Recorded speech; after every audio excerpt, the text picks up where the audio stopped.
Je m'appelle Flora. Et avant d'avoir rejoint le silence végétal, j'ai vécu 46 jours à Nemours avec un soldat. Et je m'emmerdais, c'était insondable. Il s'appelait Charles. C'était en novembre, je ne connaissais personne.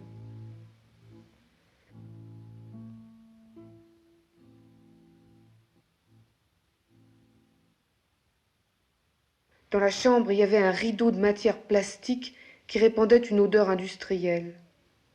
Si seulement Charles avait été là plus souvent, j'aurais pas eu l'impression de roupiller toute la journée. Je ne sentais rien, je ne faisais rien, à part un peu de cuisine, des trucs sucrés.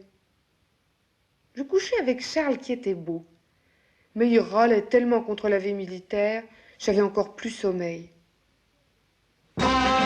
Les objets étaient dégueulasses. Je n'avais pas de livres, pas d'argent pour en acheter. Le jour, j'attendais le soir, et le soir, le lendemain. C'est fou ce qu'on devient gélatineux dans ces cas-là. Je n'avais pas envie de bouger. Je lisais des vieux magazines avec des patrons gratuits. On y parlait de femmes froides, du drame de la frigidité. Mais pourquoi toujours les femmes froides et jamais les autres? Ça durait, ça durait. Oh, comme c'était lent. Charles m'engueulait parce que je le vidais en lui foutant des coups de pied.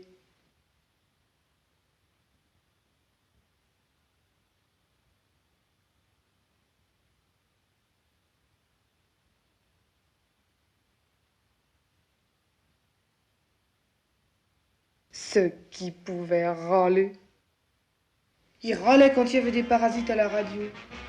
Il râlait quand les œufs à la coque étaient durs. Moi, j'en avais même pas marre. Charles sortait à 7 heures, revenait à midi, repartait à 1 heure, rentrait à 7 heures, ressortait à 8 heures, revenait à minuit, des exercices de nuit. J'aurais dû le plaindre. Mais alors, quels entr'actes! Dans la maison vide, il n'y avait qu'une vieille dame triste, un marchand de cochons, et heureusement, une plante verte. Moi, j'avais jamais vécu à la campagne.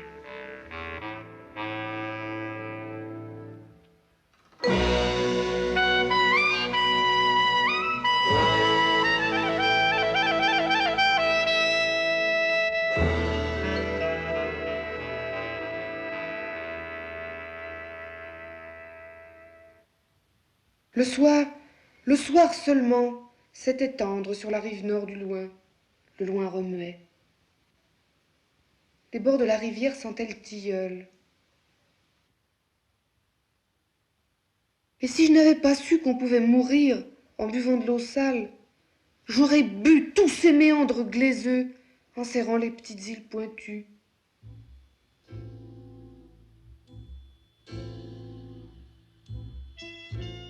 Je ne regardais plus jamais les hommes, seulement les herbes.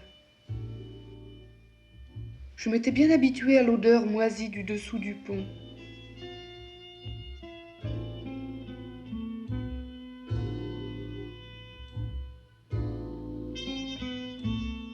Si seulement Charles avait été doué de parole. Mais il avait eu le nez cassé en faisant de la boxe. Il n'avait en civil qu'un costume en nylon mollasson avec des poches aux genoux. Je me demandais parfois à l'heure des repas s'il n'était pas l'homme de Java, tant cherché par les ethnologues.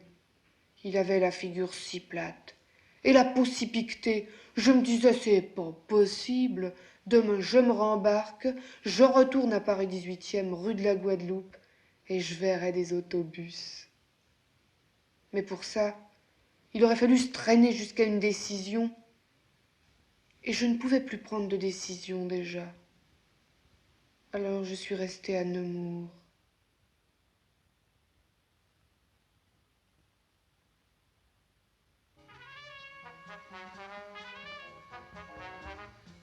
En plus, il fallait que je sois là pour qu'il boive son café. Après les repas, Charles buvait des quantités de café avec cérémonie. Moi, ce que j'ai horreur de ça. D'abord, j'aime pas ce qu'on bouffe et qui n'est pas nutritif. Ça rend nerveux. Mais Charles aimait le café. Il n'aurait pas bu de thé ou de chicorée, il disait fais-moi un bon petit café. Il me rappelait ma grand-mère. Ouais. On dépensait des sommes folles en café. Lui qui épluchait les notes d'épicerie. On mangeait jamais de beurre. Toujours de la végétaplase ou du lagarinon. Dégoûtant ces trucs-là. Ça tue les gens. J'ai lu l'année dernière dans les journaux que des milliers de Hollandais étaient morts d'en avoir tartiné. Et pourtant, ils sont plus agricoles que les Américains. Mais Charles ne croit pas ce qu'il y a dans les journaux. Il en faudrait plus que ça pour le faire démordre de sa conviction.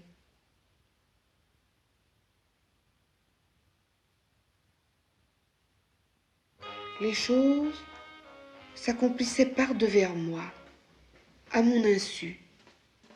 J'avais l'impression qu'on me cachait quelque chose.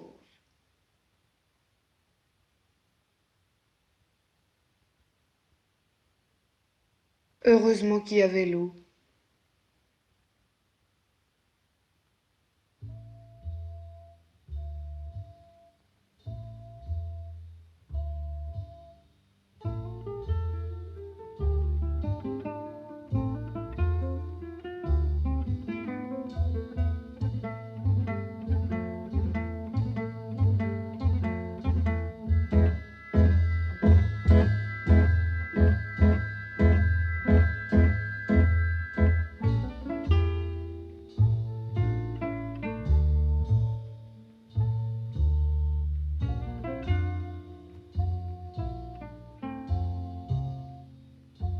J'allais tous les soirs sur ces bords humides.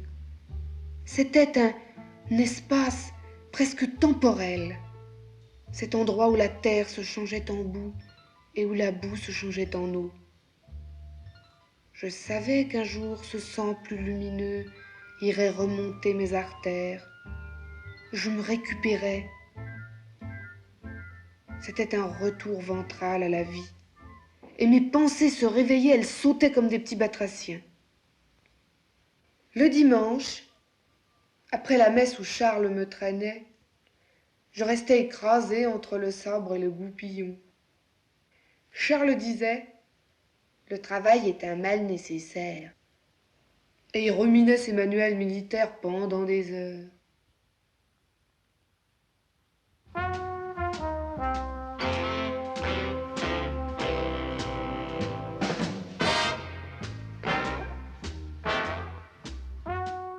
Il était parfois attentif.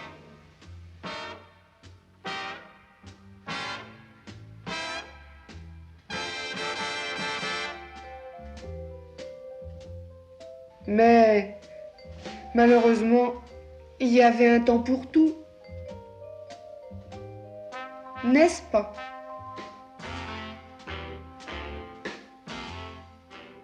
Ce jour-là, je courus, je ressentais un tiraillement. Il fallait que j'aille à la rivière. J'allais à la rivière et je me retrouvais. Quand je rentrais, Charles mastiquait sans mot dire.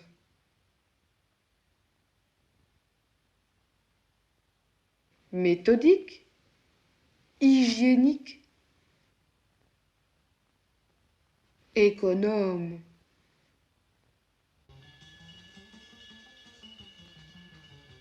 Un grand silence monta en moi, merveilleusement végétal. « 」 « 」 « 」 « 」 « 」 « 」 « 」 « 」 « 」 « 」 « 」 « 」 « 」 « 」 « 」 « 」 « 」 « 」 « 」 « 」 « 」 « 」 « 」 « 」 « 」 « 」 «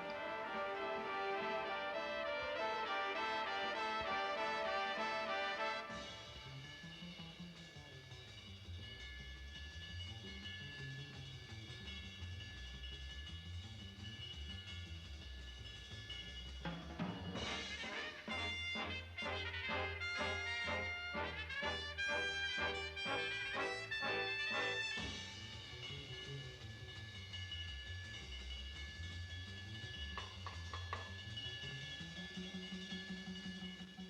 Je n'appartiens plus au monde. Adieu ma sœur, qui travaillait chez un teinturier.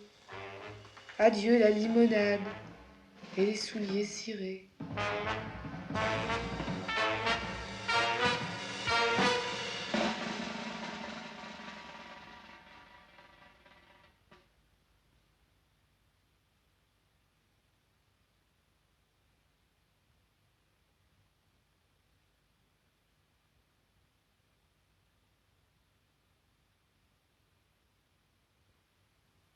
Le lendemain de ce jour-là, Charles alla jusqu'à la moitié d'une pensée.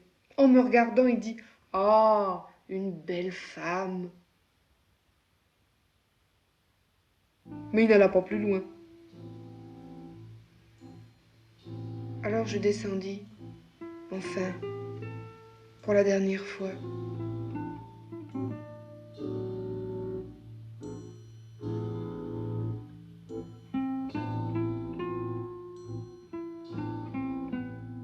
Mes pieds pesaient lourd.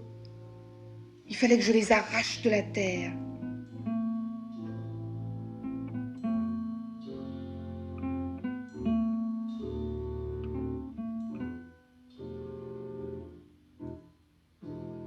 Je savais que Charles me suivait. Ça m'était égal. J'allais rejoindre le loin. Enfin, je continuerais mon existence dans ma véritable peau, parcourue par l'eau. «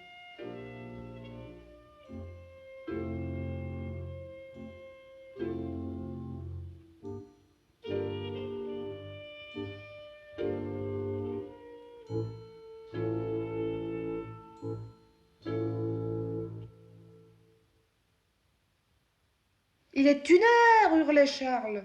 « À quelle heure le déjeuner va être prêt ?»« Non, mais ça, je me le demande. C'est fou, ça sait rien de le dire. Faut le voir, c'est un monde quand même.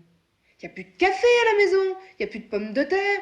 Oh, quel manque de sens des responsabilités. » Moi, j'étais indifférente, figée.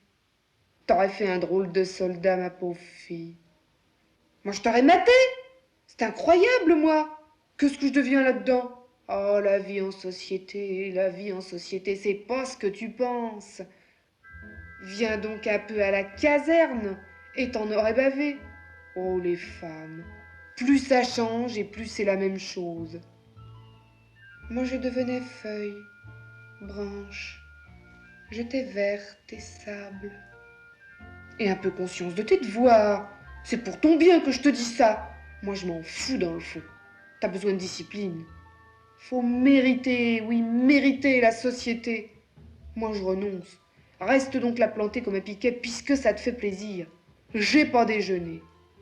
Oh, les femmes. Adieu, Flora.